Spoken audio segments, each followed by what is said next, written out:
যারা একটা ঘোলাটে পরিস্থিতি তৈরি করতে চেষ্টা করছে, তারা দেশের মানুষের কর্মসংস্থান নিয়ে কোনো কথা বলে না। যারা এই ধরনের পরিস্থিতি তৈরি করার চেষ্টা করছে, রাস্তাঘাট বন্ধ করে দিয়ে অবরোধ করার চেষ্টা করছে, তারা কিন্তু কৃষকের খাল কাটার কথা বলে না, তারা কৃষক কার্ডের কথা বলে না।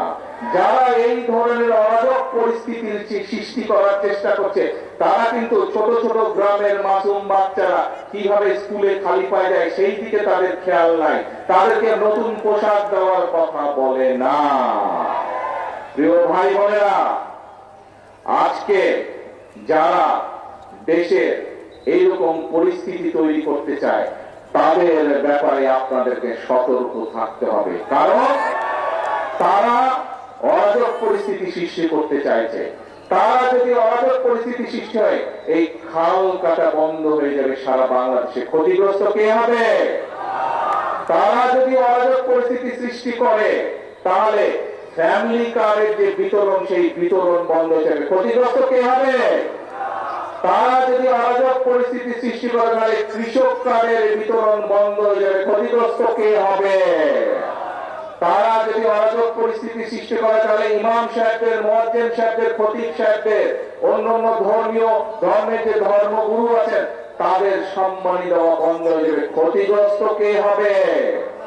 প্রিয় ভাই বোনেরা, তারা যদি অরাজক পরিস্থিতি সৃষ্টি করে রাস্তাঘাট বন্ধ করে, তাহলে গ্রামের বাচ্চাদেরকে যে আমরা নতুন স্কুল ড্রেস দিতে চাইছি, গ্রামের বাচ্চাদেরকে যে স্কুল ব্যাগ দিতে চাইছি, সেই প্রক্রিয়া বন্ধ হয়ে যাবে। ক্ষতিগ্রস্ত কে হবে? গ্রামের বাচ্চারা হবে। প্রত্যেকটি ক্ষেত্রে তাদের সেই অরাজক পরিস্থিতির কারণে ক্ষতিগ্রস্ত হবে গ্রামে বসবাসকারী খেটে খাওয়া মানুষ। প্রিয় ভাই বোনেরা, সেই জন্যই আজকে আমাদেরকে সতর্ক হতে হবে। আপনারা পত্রিকা পড়েন, আপনারা সোশ্যাল মিডিয়ায় যান, খবর নিয়ে দেখেন, ওই যে 5ই আগস্ট যাদেরকে দেশের, এই বাংলাদেশের মানুষ এই দেশ থেকে বিতাড়িত করে দিয়েছিল, এই এখন যারা অরাজকতা সৃষ্টি করতে চাইছে, খবর নিয়ে দেখেন, ওই 5ই আগস্টে যারা বিতাড়িত, তাদের সাথে এরা তলে তলে আবার খাতির শুরু করেছে।